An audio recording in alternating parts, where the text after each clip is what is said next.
ہے کہ ہم پاکستان کی آزادی کا خالی جشن منا رہے ہیں، بلکہ نہیں، ہم اپنی نسل نو کو یہ بات گھٹی میں پلا رہے ہیں کہ ملک اور وطن کے ساتھ اگر محبت ہوگی، اگر وفاداری ہوگی تو پھر ہم اس ملک کی بھی خدمت کر سکتے ہیں، اسلام کی بھی خدمت کر سکتے ہیں اور پیغمبر کے دین اور شریعت کی بھی خدمت کر سکتے ہیں۔ کچھ لوگ بیچارے لبرل سٹائل اور سیکولر سٹائل جو دنیا میں ایک پروپیگنڈا، گمراہ کن پروپیگنڈا کرتے ہیں، کبھی وہ سوشل میڈیا پر، کبھی وہ ٹی وی کے اینکر بن کر کہ جناب علماء نے تو پاکستان بننے کی مخالفت کی تھی۔ میں انہیں دعوت فکر دینا چاہتا ہوں کہ آزادی کا بیج ہی علماء نے ڈالا تھا۔ آپ جائیں، تاریخ کا مطالعہ کریں اور 1701 سے لے کر آپ 1947 تک آپ پوری تاریخ کو دیکھیں کہ اس آزادی کے لیے آزادی کا بیج اس وقت ڈالا گیا تھا جب انگریز کے خلاف ہمارے علماء نے علم جہاد بلند کیا۔ اگر انگریز کو بر صغیر سے نہ نکالا جاتا، اگر فرنگی کو بر صغیر سے نہ نکالا جاتا تو کبھی پاکستان معرض وجود میں آنے کا کوئی سوچ بھی نہیں سکتا تھا۔ میرے اکابر کا لہو، میرے اکابر کا خون، میرے اکابر کے وہ تختے دار پہ لٹکنے والے لاشیں، میرے اکابر کی وہ مالٹا، کالا پانی اور مختلف جزیروں کی قید و بند کی صحبتیں آج بھی تاریخ میں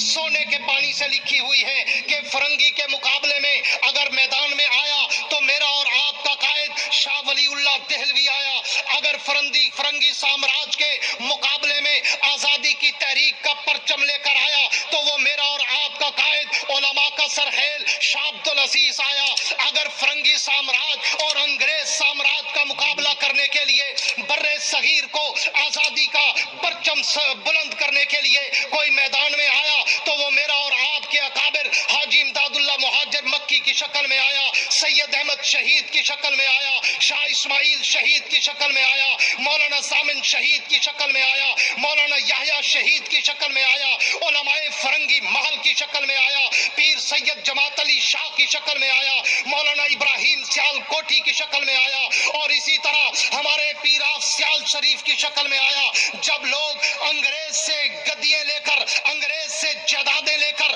انگریز سے مربے لے کر ان کی وفاداری کی قسمیں اٹھا رہے تھے تو میں فخر سے کہنا چاہوں گا اس وقت میرے اکابر، میرے علماء داڑھی اور پگڑی والے وہ میدان میں کھڑے ہو کر انگریز کے تیر و تلوار، نیزہ و برچھی کے مقابلہ کرنے کے لیے سینہ سپر ہو کر کھڑے تھے۔ آج بھی تاریخ اٹھا کے پڑھو، وہ تختے دار پہ لٹک گئے، مالٹا کی جیلوں میں گل سڑ گئے، کالا پانی کی جیلوں میں وہ ان کی زندگی کی آخری سانسیں ختم ہوئی۔ اور ایک وقت ایسا بھی آیا کہ جب انگریز نے دیکھا ساری دنیا ہم نے کنٹرول کر لی، بڑے بڑے لوگ، بڑے بڑے لبرل، بڑے بڑے زمیندار، بڑے بڑے جاگیردار، بڑے بڑے سرمایہ دار، بڑے بڑے بیوروکریٹ، بڑے بڑے گدی نشین ہم نے کور کر لیے، لیکن یہ بوریا نشین علماء، یہ بوریا نشین مولوی، یہ کھدڑ پہننے والا، سستی سی ٹوپی پہننے والا مولوی ہمارے قابو نہیں آ رہا۔ تو اس نے پھر علماء کے لیے